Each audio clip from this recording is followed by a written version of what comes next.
Rain tapped relentlessly against the glass doors of a towering corporate skyscraper, the kind of place Susan Carter used to dream of designing, not delivering food to.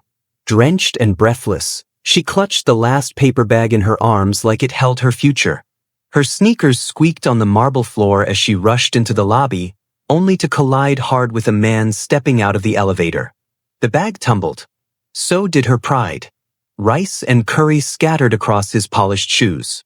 But instead of fury, the man, sharp in a charcoal coat, his presence commanding, knelt silently, picking up the spilled contents with surprising gentleness.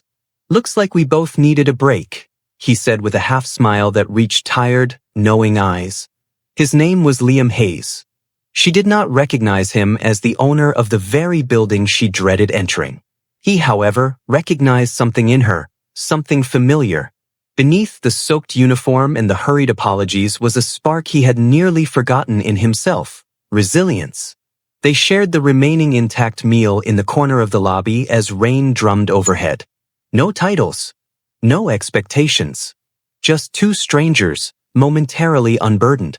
What Susan could not see was the beginning of something far greater than spilled lunch, something quietly set in motion by a man who saw more than her job title.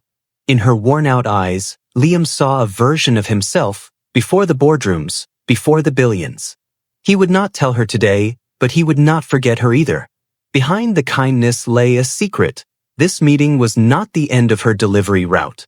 It was the start of her return. Drop a quick comment with your location. Get ready, this story will hit you hard. Susan Carter sat at the edge of the sidewalk, her hoodie soaked through as cold rain slipped down her spine.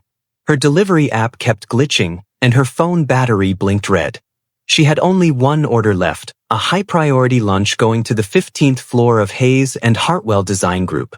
Balancing the paper bag and wiping her fogged glasses, she entered the grand lobby, more used to dodging traffic than chandeliers. Her eyes met polished floors and mirrored walls, a world far removed from her cramped apartment shared with her younger brother, Alex. In her rush, she turned the corner and crashed into a tall man stepping out of an elevator, her food order slipping from her hands and bursting open across the marble. Embarrassment flushed her face as she knelt, rambling apologies. The man crouched beside her, his coat spotless, his voice unexpectedly calm. "It is all right. Are you okay?" he asked, offering her the container still intact. His tone carried no scolding, only concern. Susan blinked, surprised by his warmth. They ended up sharing the lunch in a quiet corner of the lobby while the storm raged outside. For the first time in months, she laughed softly, not because anything was funny, but because she felt seen. He listened. He asked her name. He noticed the sketchbook peeking from her bag and raised an eyebrow. "You draw?" he asked. She nodded, hesitantly. "Used to. Architecture before life changed." Liam Hayes said nothing more, but inside him stirred a memory of nights spent drafting alone, believing no one would ever care about his designs. He looked at Susan not as a delivery worker, but as someone he could have been, had one moment of luck passed him by. As she left, clutching her damp sketchbook tighter, he watched the rain blur her figure through the glass. He never gave his name. She never asked. But he would remember her. The next morning, Susan woke before sunrise, careful not to disturb Alex, who coughed softly in his sleep. The heater rattled weakly in the corner of their one-room apartment, casting shadows on the wall where her old architectural posters still hung, faded but untouched. She glanced at her sketchbook, still damp at the corners from yesterday's rain. Something about that man's calm voice lingered. He did not treat her like a burden. He treated her like someone who mattered. Brushing the thought away, she grabbed her delivery bag and headed out, unaware that her world was already shifting. At Hayes and Hartwell, Liam stood before a window, tapping a pen against his palm. He had not stopped thinking about her. There was something about her presence, that fragile but unyielding will, that reminded him of the time he pitched designs to empty rooms. He made a discreet call to HR, asking for a temporary internship position to be added quietly. No names, no questions, just a file. He contacted an assistant and left specific instructions. A laptop, basic software access, a note. One line only. Keep going, Someone believes in you. Susan's phone buzzed later that day. An anonymous message with an address and instructions for a project review. At first, she thought it was spam. But the handwriting on the envelope attached to the parcel left on her doorstep was the same steady, slanted script from the sketch she accidentally left behind in the lobby. Her hands trembled as she opened the box. Inside was a lightweight laptop, her original drawing scanned and enhanced digitally, and architectural project files with her name labeled as a contributor. Her chest tightened. No explanation. No sender. Just a chance. That night, Susan stared at the glowing screen with silent tears. Alex stirred beside her, half awake. "You designing again?" he asked. She nodded. He smiled sleepily. "Good. You're better when you do that." She turned back to the screen, her heart louder than the rain outside. Somewhere, someone believed in her again. She was no longer just a delivery worker. She was an architecture student rebuilding her dream. Susan arrived nervously at the address listed in the message, expecting a mistake or prank. Instead, she found herself in the heart of a professional design studio, minimalist and sunlit, with models of future cityscapes glinting in glass display cases. Her hands were cold as she approached the receptionist, clutching the folder she spent all night preparing. "I was asked to review a project file," she whispered, unsure of her place in such a polished space. The receptionist smiled kindly and led her to a workstation already prepared with blueprints and drafting tools. Susan blinked. It was real. Days passed and she returned again and again, reviewing layouts, correcting inconsistencies and redrawing elements with more efficient structures. She never met the person responsible for inviting her, but anonymous notes kept appearing, always typed or handwritten in that same slanted style. They pointed out things she had missed, praised what she had improved, and encouraged her to keep refining her concepts. "You see spaces people want to live in," one said. "Not just buildings, but belonging." She kept every note folded in her sketchbook like quiet badges of honor. Liam watched from a distance, careful not to disrupt her progress. He checked in through department updates and project feedback. Her ideas were fresh, grounded in both logic and empathy. The staff assumed she was a scholarship intern from one of the universities. No one guessed she had once dropped out to care for her brother, that she spent nights dodging traffic and delivering meals to pay for medicine. Liam knew because he had once done the same for his younger sister, who passed before he ever succeeded. That connection ran silent between them, a thread neither had spoken aloud but both could feel. One afternoon, Susan left behind a small charm, a worn copper pendant shaped like a tiny compass, on the corner of her desk. It had belonged to her father, who taught her to dream beyond limitations. Liam found it and left a note. "Lost things still guide us." When she returned and saw it, she smiled, tears filling her eyes. She no longer questioned whether she belonged here. Her hidden talent had finally been seen.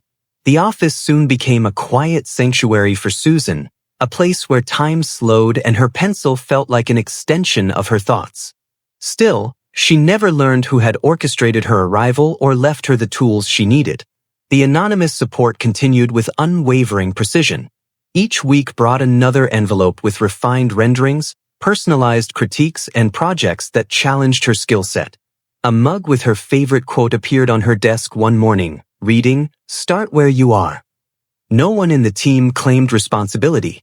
Her curiosity grew, but so did her focus. The mystery became motivation. Outside the studio, however, the weight of responsibility returned the moment she stepped off the bus. Alex's cough had worsened, and the pharmacist warned her they might need stronger medication. Susan counted coins quietly at night, dividing each rupee between food, travel, and medicine. She considered pausing the internship, but the latest note waiting for her read, "Dreams survive storms. Let them." Tucked beside it was a prepaid card for medical expenses, unsigned but unmistakably meant for her brother. Her breath caught in her chest. Whoever was helping her knew the truth. Someone was watching over her journey. Meanwhile, whispers began circulating around the workplace. A few staff members noticed the newcomer who had no official title but access to high-level project files. Some questioned her presence, others dismissed her as a temporary assistant. One day, she overheard someone scoffing in the hallway. The delivery girl? She is just lucky someone took pity. The words stung. That night, she stayed late and worked until her fingers cramped, sketching a rooftop garden plan layered with child-safe spaces and energy-efficient drainage. She titled it, Sanctuary in the Sky. Liam saw it the next morning and paused. It was more than just good work. It was personal. In her design, he saw echoes of his childhood street, the one place he used to sit and dream when everything else around him collapsed. He placed her drawing inside a leather binder and left a note. Some visions rebuild the world. Late one evening, Susan remained at her desk, the office lights dimmed around her. Rain tapped the wide windows like soft drumbeats. She studied her design again, fine-tuning a curved walkway that wrapped around a rooftop nursery. Her mind drifted to Alex, asleep at home, his breathing sometimes shallow, his face too pale. She rubbed her eyes and leaned back, whispering, "Please let this mean something." Just then, she noticed a faint reflection in the glass. Liam stood behind her, holding a folder, silent but watching. She turned quickly, startled. He smiled gently. "You left your charm," he said, placing it on the table. For the first time, she looked at him closely. He was always present, always somehow nearby. "You work here?" she asked. He hesitated for a breath before nodding. "In a way," he said. She offered a tired smile. "Well, thank you. For everything. Whoever you are." Liam sat beside her. "I used to think if I made it far enough, I would never feel lost again," he said quietly. "But success is loud. And silence is where I find real things. Like this design." He held up her blueprint. "It is not just smart. It is human." Their conversation stretched like warm light. She told him about dropping out of architecture school after her father died, about taking care of Alex, about choosing survival over ambition. Liam listened, not as a mentor, not as a stranger, but as someone who understood. In return, he shared that he once lived in a shelter after losing everything in a failed startup. "One woman brought soup every Sunday," he said. "She never spoke, just smiled. That soup kept me going. So did her kindness." In that quiet corner of the office, two people from different worlds met in the middle of shared truth. No judgment, no hierarchy, just the raw bond of survival and hope. That night, Susan walked home differently. Not lighter, but grounded. Someone saw her. Someone believed. Not out of pity, but out of recognition. Susan's sketches began earning quiet praise. Her rooftop garden concept was adapted for a real project proposal, and though her name was not formally attached yet, her influence echoed through every corner of the design board. But as her presence grew, so did the friction. One afternoon, she passed a meeting room where a senior architect murmured behind a coffee mug, "I do not care who is backing her. She did not earn this desk." The word struck like a blow. Susan kept walking, her spine straight but her eyes stinging. That evening, she considered quitting. The weight of judgment pressed hard against the fragile confidence she had only just begun to rebuild. At home, Alex clutched her hand while watching cartoons. "Are you going to stop drawing again?" he asked suddenly. She looked down at him, surprised. "No," she said slowly. "I am just figuring out how to stay strong when people do not believe in you." He nodded like an old soul. "Then keep going," he whispered. That night, she returned to her workspace and began redrawing the original proposal, integrating community access ramps and sensory-friendly features for children with medical needs. She called it The Dream Rises. Liam reviewed the submission quietly in his office. He had been watching her navigate the undercurrent of resistance and still rise with grace. Her resilience reminded him not just of his younger self, but of why he started this company. He placed her design at the top of the boardroom stack. The next day, during a major project review meeting, Liam entered the room not in a coat or tie, but holding her portfolio. He laid it down before the partners and said, "This is the future of our firm. Not because of pedigree, but because it holds purpose." Susan waited outside, unaware that inside the boardroom, her name was finally being spoken with respect. What began as a delivery route had become a blueprint for hope. Her journey was no longer a private battle. It had become a quiet revolution built on compassion, perseverance, and the choice to believe anyway.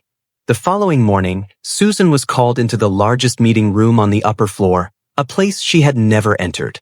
Her palms sweated as she walked through the glass doors. Around the long table sat executives, architects, and senior designers. At the head of the table stood Liam, no longer just the quiet man who noticed her drawings but now fully revealed as Liam Hayes, the founder and owner of Hayes and Hartwell. She froze in place, heart pounding, her mind racing with confusion. He met her eyes and smiled warmly. "Susan, please come in." He gestured for her to stand beside him as he held up her design portfolio. "This," he said to the room, "is the work of someone who has lived what she designs. Someone who understands the true purpose of architecture, which is not just structure, but service." A murmur passed through the room. Liam continued, "Susan Carter began with us as a delivery worker, but what she delivered most was vision. Today, I am officially offering her the position of creative director for our upcoming community project series." Susan felt the air leave her lungs. She looked around the room, where disbelief mixed with admiration. Some faces were confused. Others clapped slowly. She stood rooted in place, overwhelmed. Liam placed the leather binder into her hands. "You earned this," he said gently. "Not because someone opened a door, but because you walked through it prepared." Her fingers curled around the binder. She looked at her name embossed in gold. It did not feel like a dream anymore. It felt like redemption. Outside the room, sunlight spilled across the marble floors. She walked out with her shoulders straighter, her steps quieter but more certain. The whispers she once feared now fell silent. She had been seen not for where she came from, but for what she carried within her. The delivery worker, the underdog story, the girl who once believed she was forgotten, had risen into her own name. Weeks passed and Susan's new role as creative director began to take form. She now stood where she once delivered food, leading a team with compassion rather than control. Her designs were featured in company newsletters, and one proposal for a community rooftop garden went viral after a public unveiling. Social media called her the delivery worker turned visionary. But inside, Susan remained grounded. She still took the bus. She still packed lunch for Alex and kissed his forehead before leaving for work. Only now, her days began with purpose rather than survival. In the studio, younger interns often approached her with nervous questions. She answered each one with care, remembering the confusion she once carried in her first days. One afternoon, she left a hand-drawn note on a shy intern's desk that read, "You belong here. Keep going." It was the same message she had once received. Small acts of kindness were no longer just given to her. She had become the one offering them.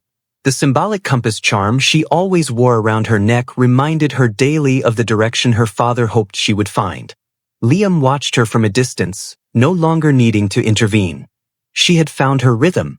During a quarterly staff address, he stood at the front of the atrium, surrounded by employees and media. His speech started with figures and forecasts, but midway, he held up Susan's drawing of Sanctuary in the Sky. He said, "This design reminded me why we began." Susan Carter did not just revive her dream. She revived this company's soul. The room fell silent. Then came applause, not just polite but full of genuine respect. Susan stood among the crowd, hand over her heart, eyes brimming with quiet tears.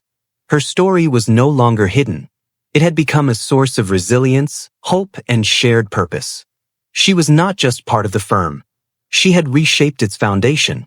The story of Susan Carter soon spread beyond the walls of Hayes and Hartwell. News outlets picked up the viral moment from the company event. Blogs and social media platforms buzzed with headlines about the underdog story, the former delivery worker who became a creative force. But beyond the fame, what resonated most was the core message. People saw themselves in her. Struggling students, single parents, caretakers, and dreamers felt seen through her rise. In her quiet triumph, they found a mirror reflecting their own hope and unseen potential. Susan began speaking at local colleges, not as a guest of honor but as a reminder that talent does not always come dressed in polished shoes or with pristine resumes. She often brought her original sketchbook, its pages wrinkled by rain and time. She would hold it up and say, "This was my application. This and a little belief." She spoke gently but firmly, always ending with the phrase that once kept her going. "You matter even if the world has not said it yet." Inside the company, Liam noticed subtle shifts. More team leads began offering mentorship to interns. Pay transparency policies were revised. A new initiative was launched to fund architectural scholarships for low-income students. Liam quietly named the fund after his late sister, but credited Susan for the inspiration. Her quiet compassion had awakened not just individual change, but community transformation. Susan never stopped working late or taking calls from Alex between meetings. Her life remained grounded in the same values she started with. But now, she stood taller, her voice steadier, not because her circumstances changed, but because someone had chosen to see her not as what she lacked, but as who she truly was. On a rainy afternoon, much like the one when everything began, Susan stood at the front of the company's largest boardroom. This time, she was not delivering lunch. She was presenting a proposal for a nationwide initiative to design community-friendly rooftop spaces in underfunded neighborhoods. The room was full, not just of architects and executives, but also students, social workers, and city planners. At the center of her presentation stood a simple drawing of her first rooftop garden design, Sanctuary in the Sky, now replicated in multiple cities. She looked around the room, her voice clear. This started with a small act of kindness. It grew because someone believed I could do more. Liam sat quietly at the back, watching the ripple he had once begun evolve into something far greater than any investment. Susan had not only restored her own dreams, but revived the heart of the company. Interns now entered the building with less fear. Applications came from corners of the city previously overlooked. People saw the firm as a place where stories like Susan's were not only possible but welcome. Her life-changing encounter had become a blueprint for culture shift. Outside of the office, a new article was trending titled, "From Delivery Worker to Visionary Leader." It highlighted Susan's journey, her emotional connection to design, and her commitment to dignity and purpose. She smiled at the headline but saved the article not for herself, but for Alex. Taped to his bedroom wall, it became a symbol that hope was not a fantasy. It was real, earned, and shared. Susan now often paused by the lobby where it all started. Sometimes she left notes under the bench where she once sat, soaked and invisible. Each one carried the same phrase: "Keep going." Strangers found them. Interns kept them. And one day, a young woman in a delivery uniform read it, wiped a tear, and walked through the front doors. From a rainy lobby to a rooftop filled with light, Susan Carter's journey was never just about career success. It was about rediscovering worth, reclaiming a forgotten dream, and proving that purpose does not depend on titles or background. Her story reminds us that one moment of unexpected kindness, one person choosing to believe, can transform not only a life but an entire community. Through quiet connection and unwavering resilience, Susan became more than a delivery worker. She became a symbol of hope and the power of being truly seen. In a world where so many feel invisible, this story reminds us to pause, to look deeper, and to lift each other up. Because sometimes, the smallest acts create the loudest echoes. If this story touched your heart, please like, share, and subscribe to Kindle Hearts. Every view helps us bring more real, emotional, and inspiring tales to light. Tap the bell icon so you never miss the next story that might just change your day or someone else's life. Thank you for watching, and remember, no matter where you are in your journey, keep going. Someone out there believes in you.